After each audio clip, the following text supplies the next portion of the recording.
And let me record this. Okay. All righty. Hey, everyone. This is Misty Williams here from Healing Rosie, and I've got Dr. David Jockers for an awesome Ask Me Anything today, which I'm super excited about because y'all are excited about it. Actually, I sent an email out yesterday letting everyone know we were going to do this Ask Me Anything, and I probably have gotten close to 100 questions. So I've done my best to kind of cull them down, and I think we're going to have a fabulous conversation. So welcome, David. Hey, great to be on with you, Misty. Always enjoy our conversations, and you've got such a great community here. And I'm really glad that hopefully our conversation here is going to clear up a lot of things for people when it comes to fasting. So excited that you got 100 questions. That's awesome. Yeah, well, I'll keep you here all day so we can get through them all. Yeah, exactly. We're going to spend about an hour, just so everyone knows, and we'll get through as much as we can, and then we'll have to punt, call it a wrap. But this is such an awesome conversation because we're leading up to your fasting summit, and I'd love for you just to take a quick minute to tell people about this event, because it starts next week on Monday. And it's a free event. And I really hope if this intermittent fasting conversation resonates with you and you feel like this is something that might really support your own health journey, the time is right for you to take on something like this, that you'll avail yourself of the opportunity to learn from David and all his experts. So why don't you just give us a real quick soundbite for that, just so we know what's going on? Absolutely. Well, fasting is really the most ancient, like all of our ancestors did this. This is built into our DNA. It's the most ancient, inexpensive, and powerful healing strategy known to mankind. And there's a lot of reasons for that. There's tons of science coming out about talking about how the body actually cleanses within the cells. It does something called autophagy, where it breaks down these old decaying cells and the organelles, the little components of the cell, and helps break those down and then rebuild new, healthier intracellular organelles like mitochondria and things like that. And so the body, it's actually like a internal recycling system that gets triggered when we fast. Okay. And we can do things like intermittent fasting, within a daily period of time to get a lot of benefits. We can also do extended fasting. And of course, it doesn't cost us anything. And, I've been practicing functional medicine for over 10 years now. And one of the biggest challenges I've had with, talking to people out in the public, that they'll say, well, I wish I could live a healthy lifestyle, but it's so expensive. The food costs more. I've got to buy supplements. I've got to do all these different things. But really, fasting doesn't cost you anything. You can do it right now, starting now. And it can have the most powerful effect. In my opinion, it's more powerful than really any supplement you're going to put in your body. And I'm somebody who makes a living selling supplements and telling you this. It's more powerful than any sort of exercise that you might do. I really believe prayer and fasting should be the foundation of any health plan, incorporating those things into your lifestyle. Of course, you're not going to fast your whole life. You're going to eat. And that's why all fasting truly is intermittent, but it's kind of going back and forth between eating really good, high quality, nutrient dense foods, and then not eating for periods of time, whether it's, 16 hours or 12 hours or 2 days or something along those lines. And then eating a really good, high quality meal again.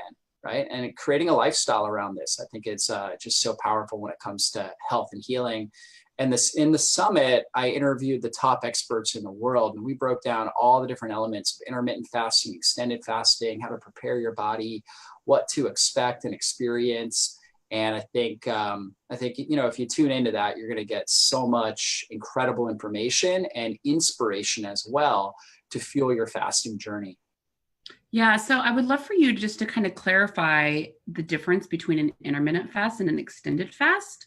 When the questions were coming through from my community, there were lots of questions about extended fasts that were kind of mixed in with intermittent fasting. And I'm curious, just to help us all understand, are there major distinctions between the two, or major differences and benefits between the two? For sure. So intermittent fasting, I would consider anything less than 2 days. Okay. So like after 2 days, there's different mechanisms that are triggered in your body. But if you don't eat anything for, let's say, 24 hours, 36 hours, that's all what's considered intermittent fast, or what's called time restricted feeding. Okay. And then to kind of simplify that even more, let's take a 1 day period of time. Okay. So you have 24 hours in a day. Now, most people are eating from the time they wake up in the morning. Okay. And oftentimes till right before they go to bed. I know when I was a personal trainer in my early 20s, so that's what I thought I needed to do just in order to maintain my muscle mass. And that's actually really, really bad for your hormonal system. It's really bad for your blood sugar, really bad for inflammation. So what you really want to do is restrict your feeding window. Okay, and I always tell people to start with a 12-hour feeding window. It's called a simple fast and a 12-hour overnight cleanse. So basically, if you finish dinner at 7 p.m., then you wouldn't want to eat anything with calories until 7 a.m. the next morning. And you wake up in the morning and you drink a big glass of water. Before you can eat anything, you drink 8 to 16 ounces of water. Okay, you have to drink that before you can eat anything. And what most people realize is, even those people that tell you, I'm so hungry when I wake up in the morning, they drink 8 to 16 ounces and it immediately suppresses their hunger, and they can prolong that fast a little bit longer. Okay, so 12 hours is simple fast. Then we can start to bump it up and maybe do 14 hours or 16 hours where we're fasting. And then, of course, if you did 16 hours of fasting, you would have an 8-hour eating window, let's say from 10 a.m. to 6 p.m. So that would be an example of time-restricted feeding, also called intermittent fasting. Okay, once we get past 2 days, right, so 48-hour fast, it's what we call an extended fast. And when you get into an extended fast, again, beyond 2 days, your body ramps up. You get this on an intermittent fast. You do this mechanism of autophagy, where your body literally breaks down these old decaying cells and cellular organelles and rebuilds new healthy cells and new cellular organelles, these mitochondria and different things like that. You get that on an intermittent fast, but it ramps up a lot more. You get a lot more of that as you get into an extended fast. The other thing about an extended fast is you get a huge increase in human growth hormone, and growth hormone increases on an intermittent fast as well, but you get this big boost of it. Growth hormone is your quintessential anti-aging hormone. What that means is it helps to repair collagen. So we have collagen for our skin. For example, one of the most popular supplements out there is collagen protein. People are using that. And I'm an advocate of that. I think getting those amino acids is important for our health, but there's actually nothing that's going to help your body repair collagen for good, healthy skin, getting rid of wrinkles, really having great skin, great hair, nails, great joints, than fasting and stimulating human growth hormone. Okay, that will actually benefit your skin, your hair, your nails, your joints more than, taking a collagen protein. And so you get this huge rise in growth hormone. Growth hormone is also great for the immune system. And then you also get a rise in stem cells. And we know that regenerative medicine is one of the largest growing alternative or integrative health approaches. And regenerative medicine has to do with injections of stem cells, stem cell therapy. And it's remarkable the kind of recoveries people are getting when they needed a hip replacement and they got stem cells, and stem cells got into the hip and started to rebuild the cartilage, and they no longer needed the surgery. They were out of pain. They were able to function. And it's so promising. And I'm really, really glad that we have this area of regenerative medicine. But our body has its own mechanism of regenerative medicine. And it does that when these natural stem cells that are within our body are stimulated through an extended fast. And so by day 3, we start to get this rise in stem cells, this big rise in autophagy, this big rise in human growth hormone, and all those mechanisms help to rebuild our body and literally just, keep us young, youthful, healthy, and vibrant. If you're battling a chronic disease, it can have a tremendous effect at helping reduce inflammation throughout your body, get rid of these old diseased cells that are causing abnormal functions in your body, and regenerate your immune system, regenerate new cells so you don't have all this inflammation and all this abnormal function. So you can literally rebuild yourself from the inside out through fasting. And it may take more than one extended fast, but I recommend what's called a fasting lifestyle, where we build in these time restricted feeding windows on a regular basis. And then from time to time, we do an extended fast in order to get those extra benefits. And is there a time window that you like to recommend for extended fasting? For extended fasting? Yeah, I would say like somebody that's lean, like for example, myself, I'm typically 7 to 9% body fat. So I'm not trying to lose weight. I've never once tried to lose weight.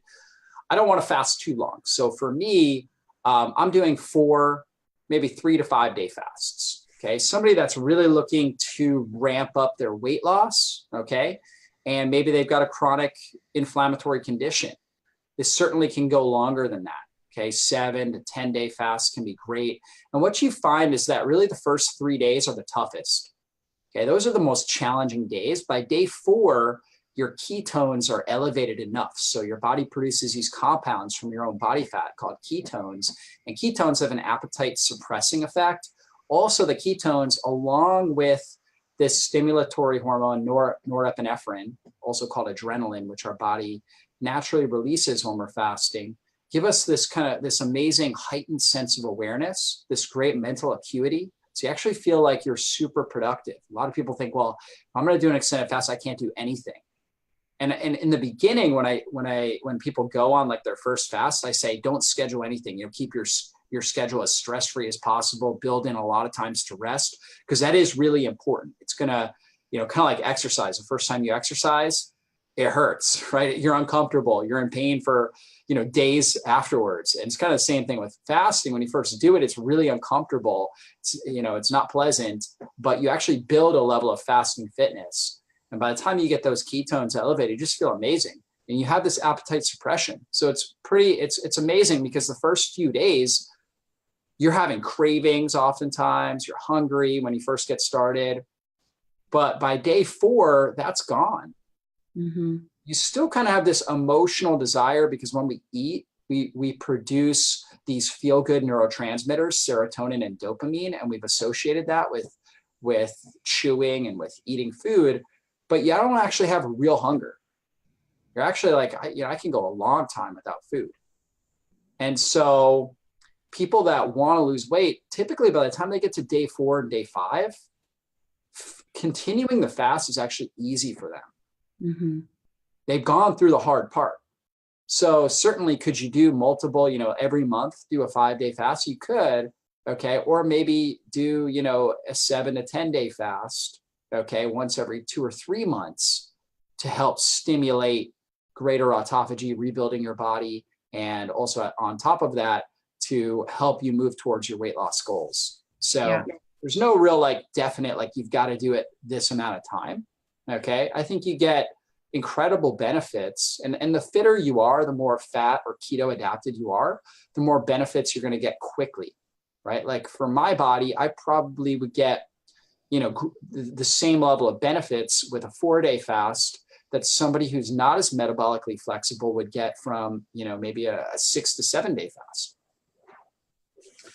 So in your clinical experience, and I know that you're not seeing patients as much now as you used to, but you're still in the trenches with all of this. How does the experience of fasting differ between men and women?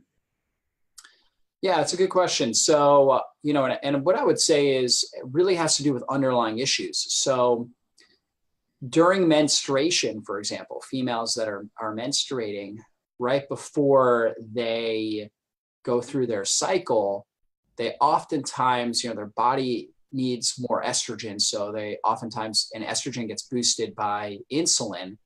So oftentimes they're going to be hungry and have more cravings. Okay. So typically a good time for women to, menstruating women, if they're going to do an extended fast, okay, would be like, for example, 2 weeks before they go through their cycle might be a good time to do it. Okay. And that will downregulate inflammation, make their body more insulin sensitive. So when they do need that extra insulin and estrogen, their body's actually more sensitive. They have this process of hormone optimization, right? Where they need less of the hormone and their body's responding to it. And that's really important, because too much insulin will actually stimulate inflammatory gene pathways, right? And a lot of people are producing a lot of insulin because their hormones, they have poor hormone sensitivity. And so the fasting can really help people as they go through their menstrual cycle to have less cramping, less PMS type symptoms, help actually improve fertility and things like that. But it does need to be timed out. And we actually have a great speaker, Dr. Michelle Sands, who goes over that in the Fasting Summit. So we actually have a specific presentation on menopause from Dr. Marcel Pick, who talked about that, intermittent fasting through menopause. And then Dr. Michelle Sands talks about it for menstruating females. So that's a big factor with it. Now, another factor with it is thyroid issues. Okay. And so I see thyroid issues quite often. And a lot of people will say things like, ketogenic diet or fasting can actually cause a thyroid issue.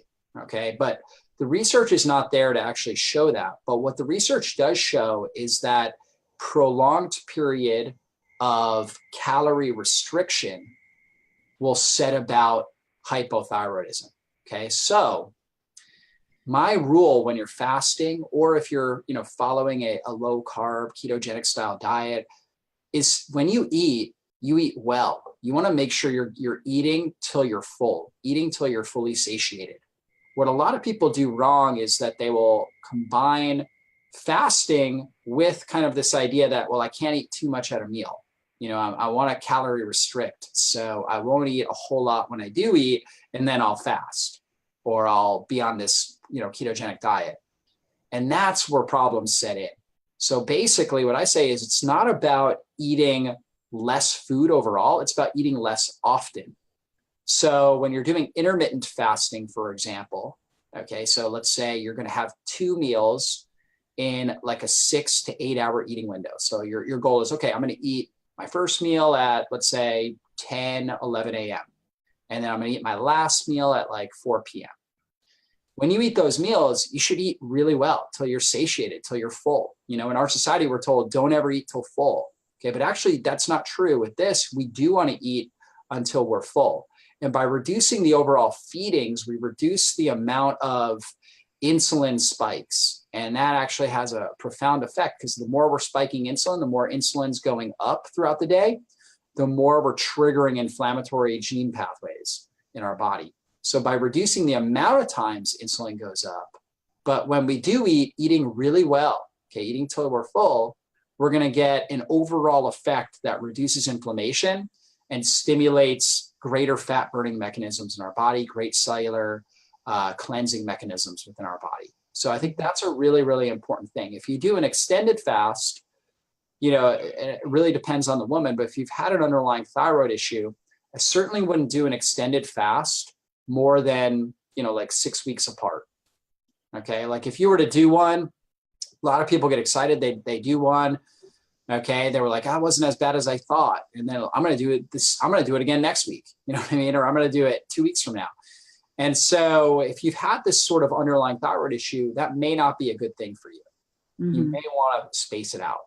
Okay. So you may want to space it out at least a month, probably 6 weeks, maybe 2 months, depending on, your body type and how you respond to things like that. Yeah. So I can almost hear the questions coming in from the women in our community who are dealing with hypothyroidism, which is actually a substantial number, as you can imagine. And for a community like mine, a lot of women that are dealing with flabby, foggy, and fatigued. I mean, the hypothyroidism is, I would almost say, rampant in our community. I don't know that that's necessarily true for women at large, but certainly the people that are attracted to what we're doing with Healing Rosie, a lot of them are dealing with thyroid issues. So say there's a woman that knows she's hypothyroid, and maybe she's trying to support her hypothyroidism either by lifestyle and dietary changes, and maybe she's noticing improvement, or she's on something like Cytomel or Nature-Throid or something like that. If there's an existing hypothyroid condition, should there be concerns about taking on intermittent fasting or extended fasting? I don't have any concerns with it. And the reason why is that actually, thyroid issue, one of the main factors there is chronic inflammation in the body.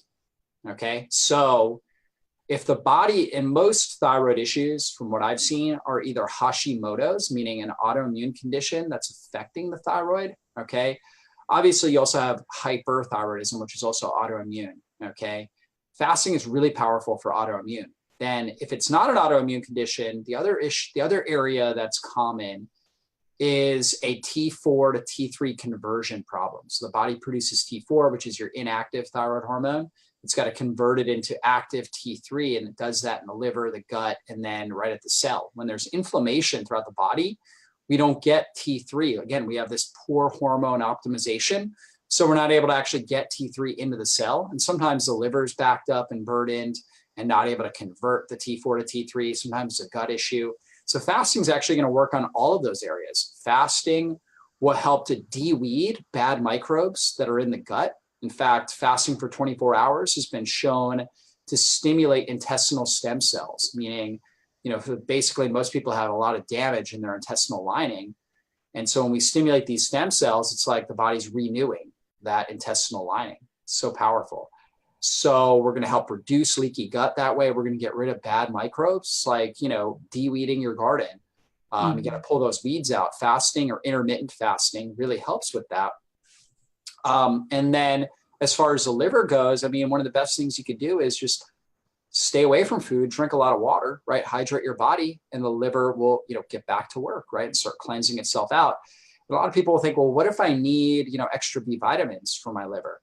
Believe it or not, the body has this innate intelligence where as it starts to go through this process of autophagy, where it breaks down these older decaying cells and the organelles within the cells, there's B vitamins in there. There's protein, amino acids in there. The body actually can get all the nutrients that it needs. It's like when we eat, grass-fed beef, right? There's B vitamins in that beef. If you were to eat liver, for example, right, there's tremendous amounts of coenzyme Q10 and B12 and things like that. It's like we understand that, hey, if we eat meat, we're going to get, lots of different nutrients in our body. Well, it's the same thing. Your body actually eats itself, takes those nutrients, recycles them, and actually uses them where they're needed the most. Okay, it's this intelligent system that the body has. And so, with that said, basically, fasting is one of the most powerful ways to reduce inflammation in the body. So it's going to reduce inflammation, which is going to help with hormone optimization and helping the thyroid function better. Now, if somebody's on thyroid medications or thyroid supplements, okay, I don't recommend reducing your dosage. Okay, I would recommend staying on that medication when you're intermittent fasting. Usually you're taking, if it's Armour thyroid or Synthroid or something like that, you're taking it in the morning on an empty stomach anyways. So you just continue to do that. Now, if you notice like increased jitteriness, right? Be feeling super hot, things like that, then discuss that with your prescribing doctor, of course, right? Those would be signs. Possibly you might be getting too much thyroid hormone. Maybe you're converting better than you thought, right? You might need a reduction in the medication. But in general, you want to stay on that. Okay, make sure you're hydrating your body well. And again, the big principle here is making sure that when you eat really, really well. Now, some people with thyroid issues, okay, they need feasting windows, okay, where they're eating a lot and they're also eating a lot of carbs, okay? And the reason why, and this isn't all the time, but this is from time to time.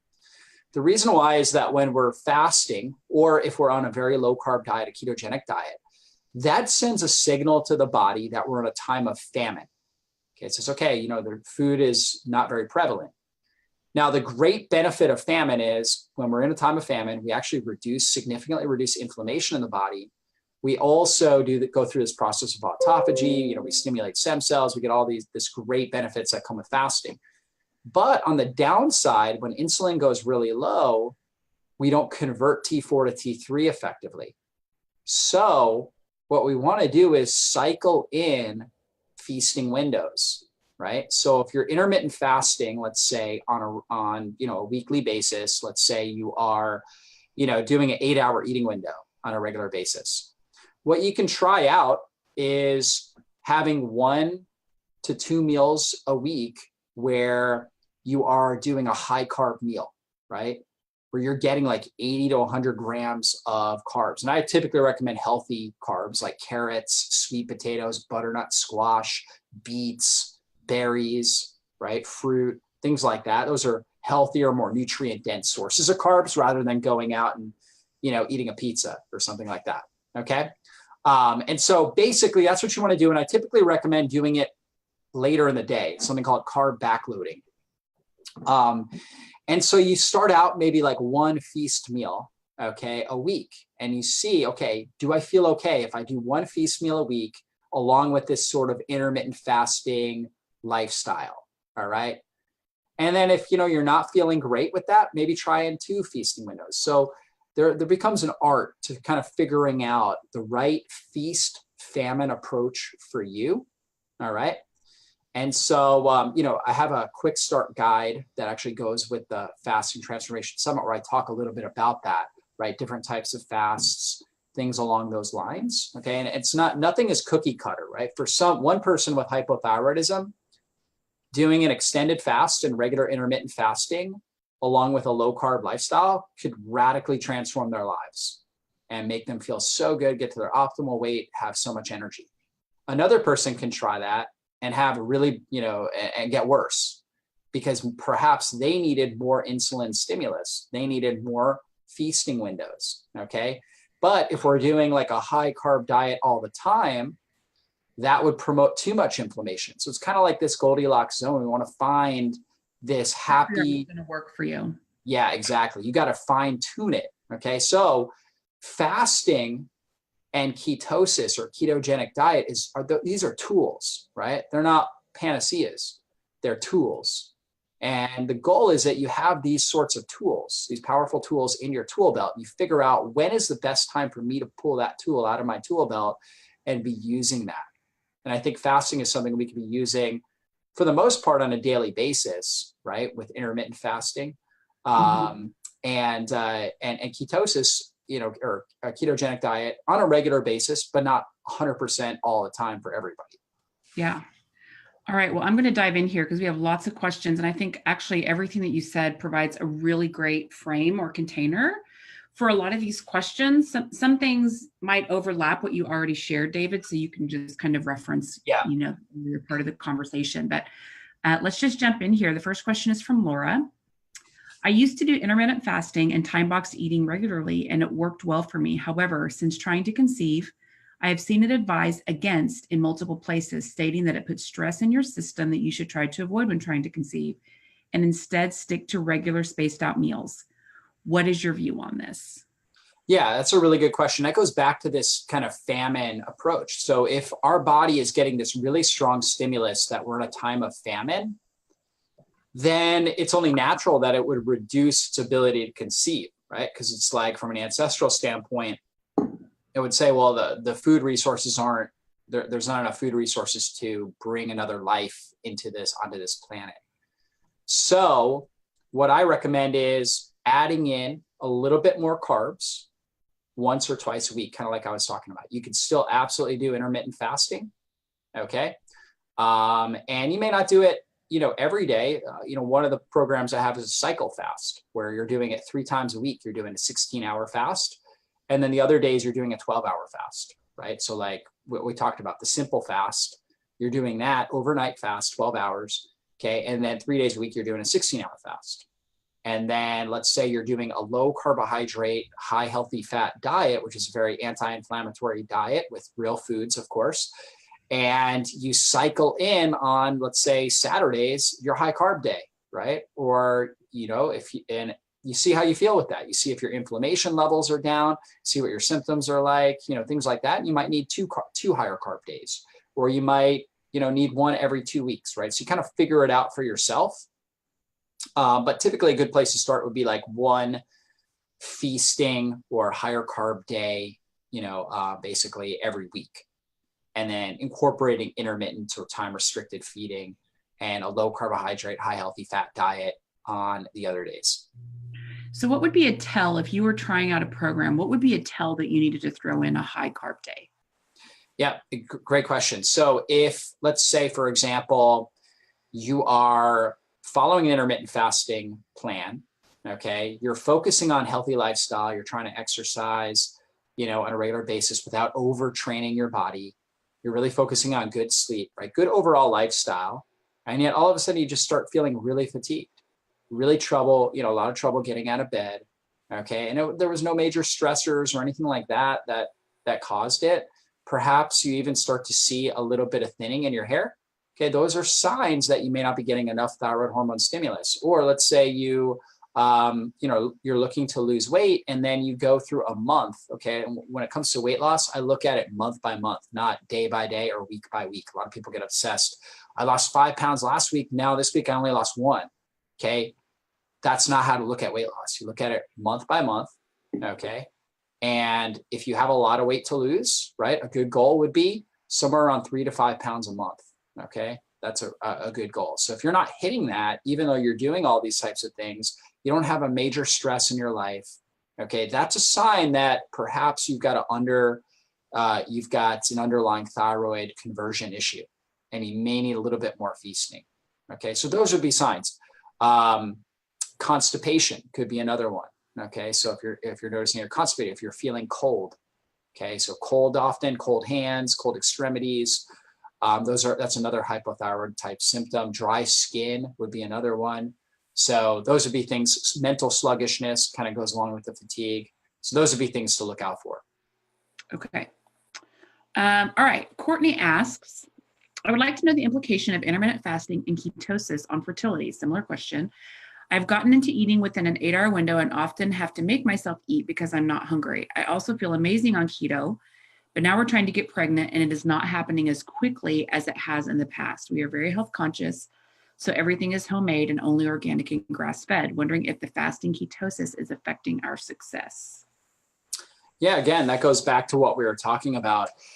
I would base it off of how you feel. So if you're feeling like, hey, I've got a lot of energy, my brain is functioning really, really well. I don't have inflammation in my joints. All my major symptoms are reducing. I feel really good. I don't necessarily think you need to add in carbs just because you're trying to conceive. Okay, there's probably some other issue going on. It may have to do with your husband. In this case, if you are really feeling like you're thriving, okay, it's probably not your issue. That's what I would have to say. If you're not thriving, if you don't feel good, if you feel tired, if you feel sluggish, things like that, then it goes back to what I was talking about before. Mm-hmm. Is there a way to test for that? For thyroid issues, or if she's trying to conceive and she's doing this? I would absolutely recommend any woman that's having trouble conceiving. I would absolutely recommend having a complete thyroid test, looking at your free T3 in particular is probably the most important number, antibodies to your thyroid. There's other tests too. You can look at antibodies to your uterus, your ovaries, right? So for some women, they have antibodies, right? If you've had a history of endometriosis, for example, right? That's a sign you had antibodies where your body was actually breaking down uterine ovarian tissue. Getting your fasting insulin looked at. A lot of women have PCOS, polycystic ovarian syndrome. They just don't know it.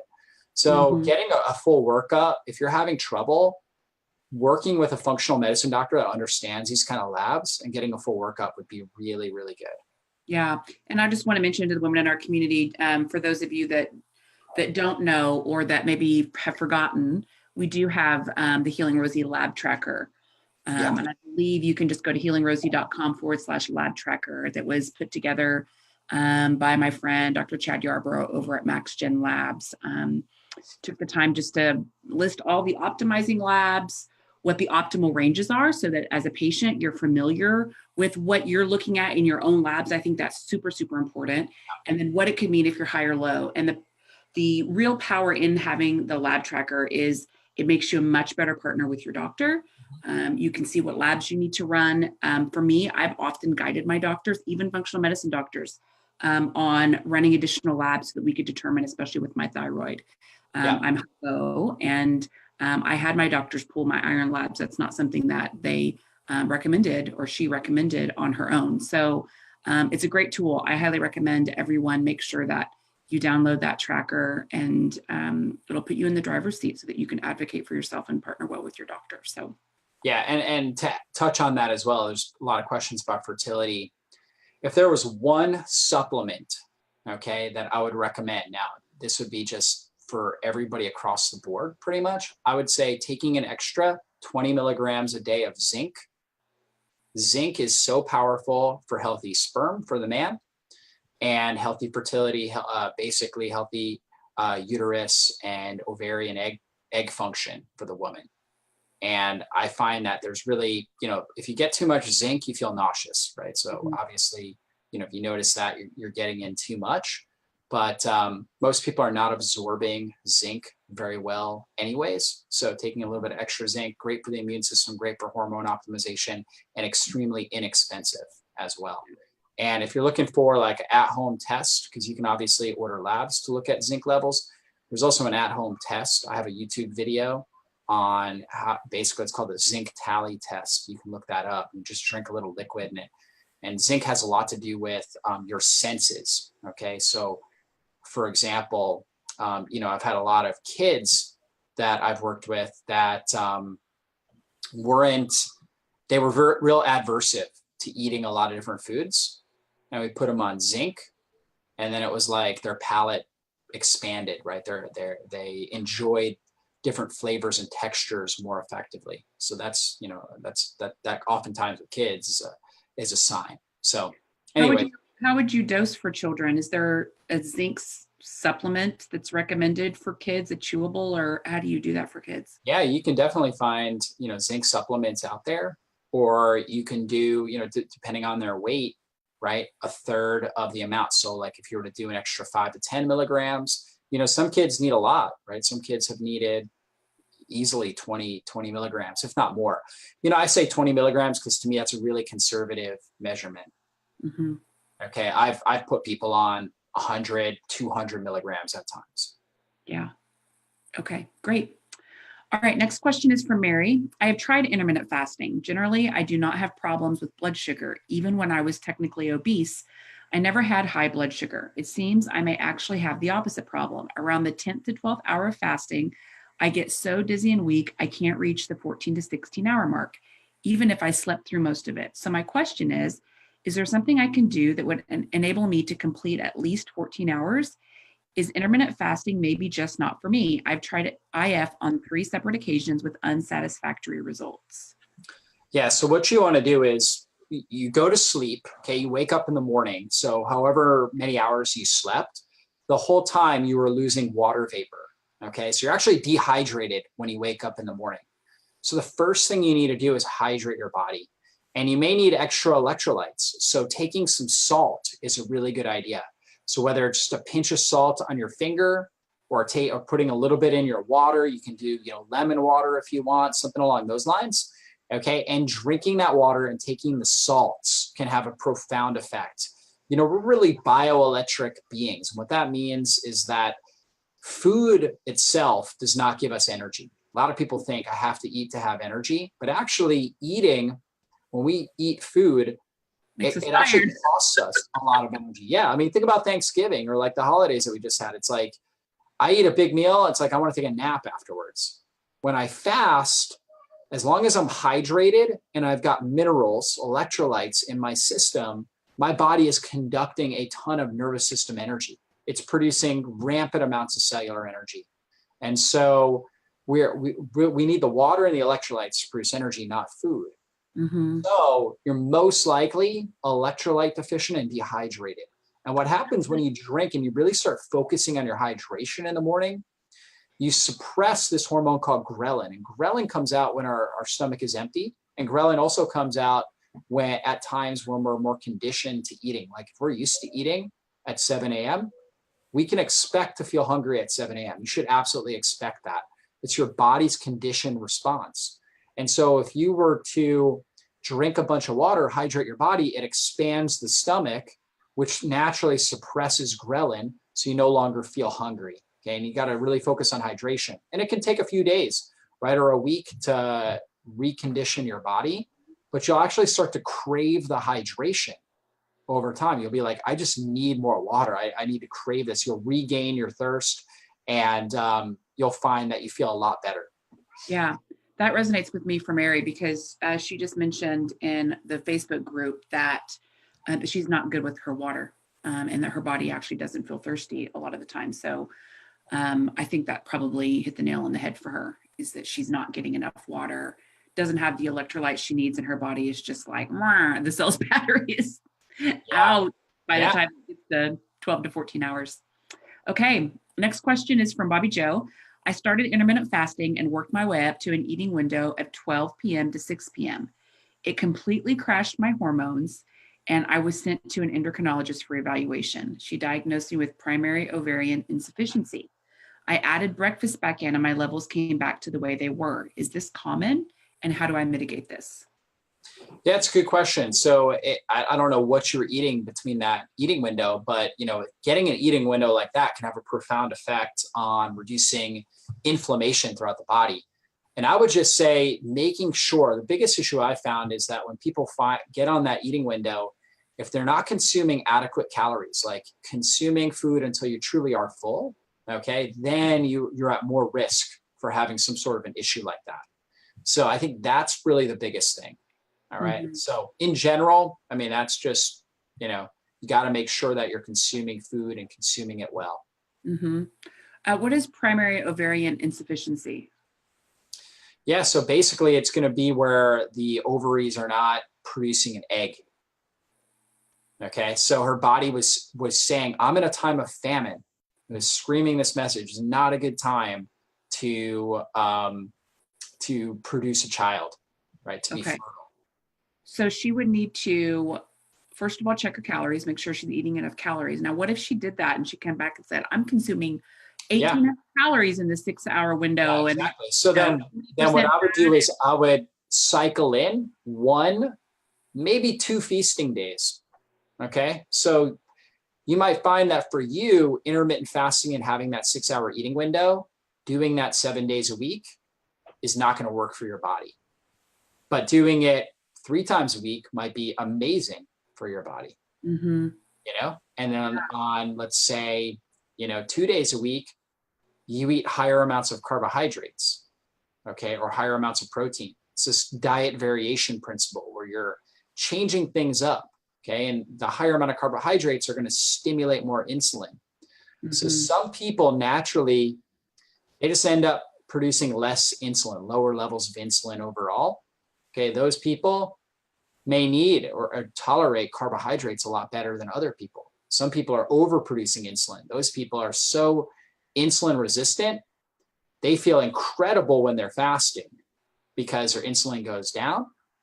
But when they have higher carbohydrate meals, they immediately start putting on weight. They feel more inflammation in their body, things like that. So, one thing I always measure is fasting insulin on people. I think that's an important measurement. And then, you don't necessarily have to have that done. You can just base it off of, well, how do I feel when I eat more carbohydrates? Nutrient dense, real food carbohydrates. Do I feel more inflamed? Does it, make me gain weight? Things like that. Or do I actually feel a lot better? Then I might need to have more carbohydrates cycled in to my diet strategically. Right. Okay. That was excellent. All right. Next question is from Adrian. I've now heard from various others who are doctors or health practitioners that who espouse fasting is that the only way for autophagy to begin is if you water fast for 24 to 36 hours or more. I'm confused now as to what is scientifically true or proven. If autophagy doesn't kick in with intermittent fasting, I've been doing 16/8 since last summer, then I'm not sure what benefit I'm getting from intermittent fasting. Conversely, the reason I decided to do IF is because of autophagy. I think it would be awesome if good cells ate up the bad little buggers. Absolutely. You are getting autophagy when you do an intermittent fast. So that's not true.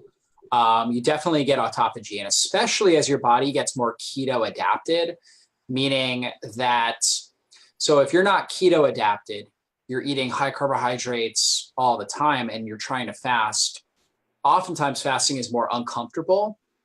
And when you are in your fasting window, your insulin levels may still be high.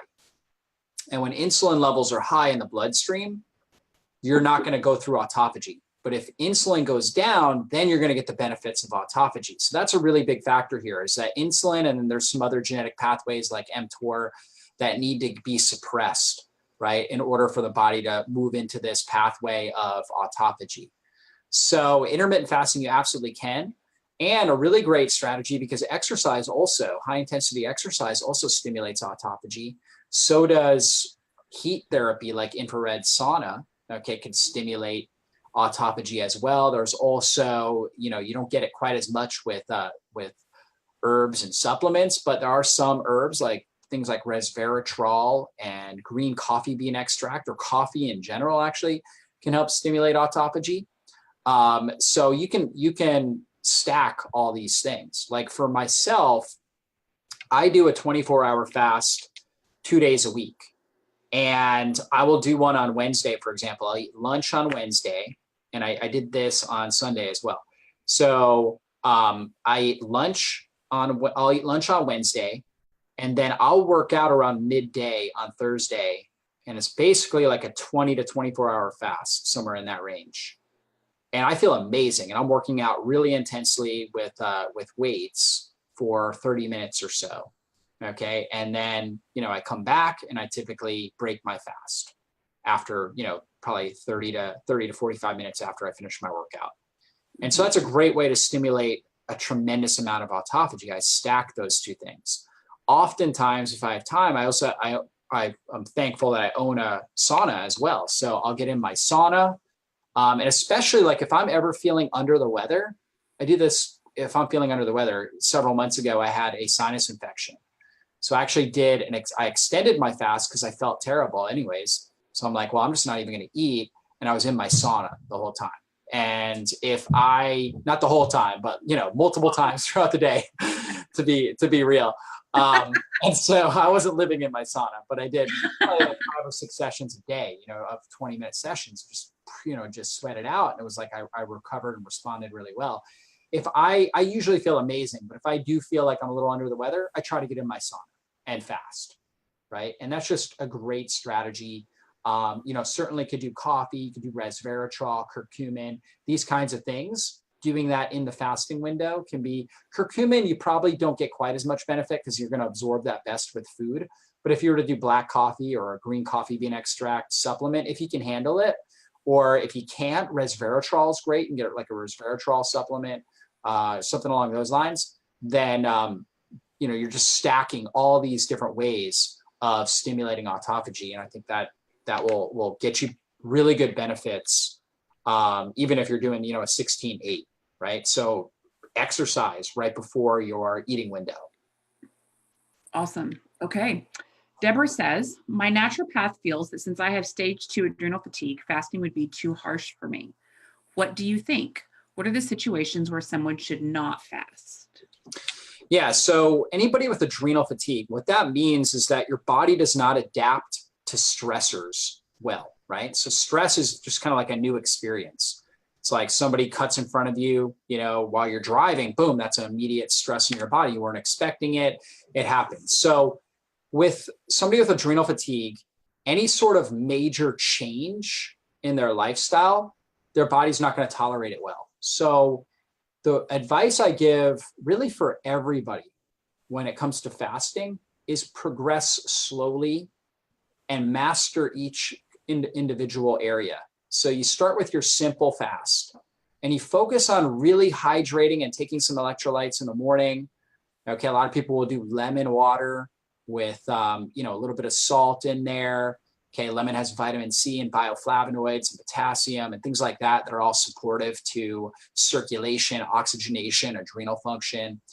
So you could do something along those lines and focus on really hydrating your body well in the morning. Okay, and if you do that, like I'll tell people, start with 8 to 16 ounces. Okay, once that becomes pretty easy, it's easy for you to drink that, then move it up to, let's say, 32 ounces and say, okay, I want to get this 32 ounces of water in the first, let's say, hour and a half. Okay, you'll hit a point where it's like, I just feel nauseous. I can't drink any water, but I'm also not hungry, right? You actually kind of feel clean because the water will help stimulate your bowels. It's good for your urinary system. It's helping drain. It's opening up all your drainage pathways. You want to be cleansing on a regular basis. One of the best daily detoxification steps is drinking something like this in the morning. And as you're hydrating your body well like this, it suppresses your appetite. You're not hungry, okay? And you're providing the things your body really needs to produce cellular energy, okay? Mm-hmm. And so you might start with a 12-hour fast, master the 12-hour fast, master the hydration in the morning. And you may naturally notice, I don't feel hungry and actually feel really good. Let's say, I finished dinner at 7 p.m. and I actually feel really good. I don't even feel hungry till 9 o'clock, right? So now you've done a 14-hour fast. That's great, right? You're going to get benefits from that. Yeah. So you just continually start to prime it and move it. It's kind of like exercise. If you want to run a 5K, you're not going to run a 5, and you haven't exercised, you're not just going to wake up and run a 5K, okay? Unless you're a really healthy, metabolically fit individual. For most people, it's just not realistic, okay? So instead, you might start your first day, you might walk a half mile, right? And then, the next week, because you've walked a half mile every day for a week, you realize, hey, this walking half mile is not a big deal. I can do this. I can walk a mile, right? And you just kind of gradually progress from there. Your body will get stronger and it will adapt. But if you have adrenal issues, you just can't adapt well to major stressors. So you need slow and gradual stress on the body. Mm-hmm. Okay. Patricia says, I've been intermittent fasting, not just by choice, but because I don't feel hungry upon waking, and find I feel best throughout the day by drinking only water and tea. So basically no food from 10 p.m. until 6 p.m. the next evening, and then a meal with fluids, water, tea, and supplements through the evening. Unfortunately, when I do eat late in the day without having my meal planned out, I find my hunger is never satisfied and I can easily overindulge, even on healthy options. On the flip side, if I eat early, I will feel hungry all day, even if I keep drinking water to keep hydrated and stave off hunger. And neither works well for weight loss. Everything I've tried short of a liquid diet fast has done 0 to the numbers on the scale. My question is, why do I find that my body will accommodate a change in diet for a short period of time, like 12 weeks to 6 months with minimal results? Then it slams on the brakes and I get 0 results, even though I continue to follow the same diet and lifestyle plan. And it's getting worse as I get older. I feel like I've been on this treadmill going nowhere for my entire life, even though these last few years I've been following a gluten-free, dairy-free, no sugar, wild-caught fish and pastured grass-fed meats in moderation, organic produce, nothing processed, filtered water, completely healthy lifestyle. Blood sugar is within normal range and even runs a little below normal. Yeah, so when you have an issue like that, these kind of weight loss plateaus, I start thinking about several things. One of the big ones I start thinking about is a thyroid issue, which we already talked about. Okay, yeah. So if there's a thyroid issue, it needs to be addressed. And sometimes, you need supplements or medications in order to get that. And there's a lot of women that are doing everything right and the weight's just not coming off. Okay. And I find that oftentimes when I do testing that they needed a nudge for their thyroid. So I would definitely investigate that. I would also look at how you're sleeping. Okay. If you're not really getting good, deep sleep, then you can often have leptin resistance. And leptin resistance leptin is it's your hunger hormone, okay? And your satiety, I'm sorry, it's not your hunger hormone, it's your satiety hormone. Ghrelin is your hunger hormone. Leptin's your satiety hormone. And leptin is released by your fat cells. And you have this area in your hypothalamus, which is like the antenna of the brain. It's like sensing what's going on in the internal and external environment and adapting your body to that. And that's where your leptin sensitivity markers are. And so leptin is released by fat cells. And then normally, as it starts to release, it should signal the hypothalamus to say, I'm satisfied, I'm satiated, I'm good. If you're not getting that, if you feel like, okay, I'm start eating and it's like, I cannot stop eating, that's a sign of leptin resistance. Like in some cases, you may not have gotten enough calories and your body just needs the calories. But if this is like a continual cycle, you've tried to be intentional about making sure you're eating well when you are eating and you're noticing this, it's a sign of leptin resistance. And one of the big factors I see with leptin resistance is trouble sleeping, whether you're going to bed too late, maybe you've got a light on, a TV on. I've had a lot of clients that, they got the TV on or something like that. Maybe there's a street light getting into your home. You should have a sleep mask, an eye mask to block out the light, blackout shades if you can, or just, really try to make your room as dark as possible. Cool. I like an overhead fan, make it as cool as you can. Go to bed early and do a wind down strategy where you're coming off electronics and things like that. You're not doing anything. I tell people all the time, if you have goals, like if you're trying to accomplish goals after 9 p.m., you are destroying your sleep. Because goal setting, it's like, okay, I've got to do the laundry, right? I've got to do this. This is all led by excitatory neurotransmitters like dopamine. Okay. And a lot of people will tell me things like, I get my second wind at 9 o'clock, right? And that's because they get the dopamine and the cortisol release. Everybody can get a second wind at 9 p.m. It's not unique to you. Okay. I love to go to bed early, but if I could totally stimulate myself to want to stay up. Okay. Before I understood this in my teens, I absolutely did that. And I thought I was a night person. Now it's like 9 p.m. I'm tired. I'm ready to go to bed. And so you can readapt yourself. You should not be working ideally, unless, you just have a job that demands that. If you can control your schedule, don't work, wind down, do your best to come off electronics, maybe use blue light blocking glasses, things like that after 9 o'clock. Okay. Use the eye mask. A lot of times I'll have people do like a healing bath, an Epsom salt bath, maybe putting in some essential oils like lavender, chamomile, things like that, where they're diffusing those and maybe putting them in the bath itself, dry brushing before you go in the bath. You've got some classical music or worship music just on light. You've dimmed the lights and you're just kind of like taking deep breaths and visualizing your day and thinking about what you're grateful for. It's a great way to just kind of wind your body down. Okay. That's a really, really good idea. When you wake up in the morning, another thing is if you're having trouble sleeping, if you're able to, turn the Wi-Fi off, right? Like turn the Wi-Fi off in your house. It's a subtle stressor on your body. So that can really help. A lot of people I see have sleep apnea where they're not actually oxygenating well at night. So that's a possibility. And you also there's good proper sleeping postures that can help with that. You can look up like videos on YouTube for that. I know I've got one. Sleep apnea is a big, big factor. So, if you are overweight, that's one of the risk factors. And I actually have a great article on my website on sleep apnea. So it's a good thing to look at and to rule out. And then when you get up in the morning, getting some morning movement, right? Whether it's going out for a walk, right? Getting some sun exposure, if possible, early in the day, okay, is important. And obviously, there might not be light out, but if you're able to, that's great. Going out for a walk early in the day or working out, exercise, something along those lines, getting your body active starts to reset your circadian rhythms. So that would be an area that I would really investigate, that and thyroid.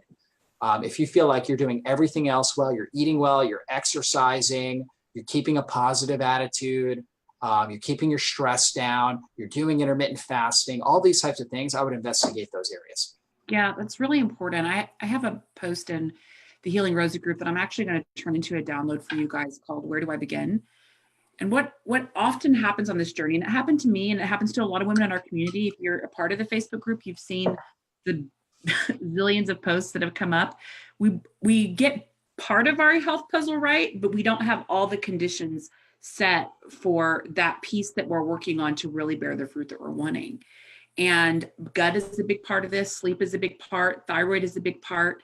There's these different pieces that are a part of making something like intermittent fasting really successful for us. So my recommendation to anyone who's struggling getting something like intermittent fasting to work is to go back to the beginning, check out that Where Do I Begin post, and make sure you're systematically going through and setting the conditions. We talk about cleaning up your environment, healing your gut, dialing in your sleep, getting rid of the environmental toxins, just lowering stress across the board, getting a good lab workup, looking for viruses and other things that are stressing the body. When you haven't laid a good foundation for something like intermittent fasting or even trying out keto or cycling keto and it's not working for you, you got to back up, go back to the basics and make sure that you're laying these bricks down one by one so that you can get results from something powerful like intermittent fasting. So it comes up very often. Yeah. Okay. Next question is from Sarah. I'm recovering from hypothalamic amenorrhea and currently treating SIBO leaky gut. I've tried a few 24-hour fasts and found I feel good the day that I'm fasting. I'm not hungry, low but manageable energy, level mood, and reduced cravings or thoughts of food. When I break the fast, though, I want to eat all the things. I struggle to ease back into eating, which seems to negate the digestive benefits I'm looking for. Currently, I'm trying to implement the 16-8 window. So the first thing is that she struggles with the eating. My goal with fasting is primarily to improve digestion and energy. I would also like to lean out a bit and lose the bloat. My hormones are off related to the hypothalamic amenorrhea. So I'm wanting to rebalance those. I'm afraid I'm slowing my metabolism, very common concern I see a lot in our community, slowing the metabolism and creating additional stress on my body with IF, but the benefits are really appealing. What are your thoughts? Yeah, so hypothalamic amenorrhea is basically where her body stopped menstruating. And this happens often in young women who are overtraining their body. They're exercising too much. They're cross-country runners, CrossFit athletes, things like that. They lose their menstrual cycle. And so, the first step is obvious, and I'm sure she's starting to do this, reducing the amount of training, right? And really, really focusing on real foods. Okay. And I always tell people, I didn't talk about this in the beginning, but people that I don't recommend start fasting are people actually have a history, and I'm not sure that she does. I'm not saying this about her, but that have a history of eating disorders. Okay. If you have anorexia or bulimia or something along those lines, make sure you're fully healed. In fact, you should not make the conscious decision yourself to start intermittent fasting if you've had a history of that.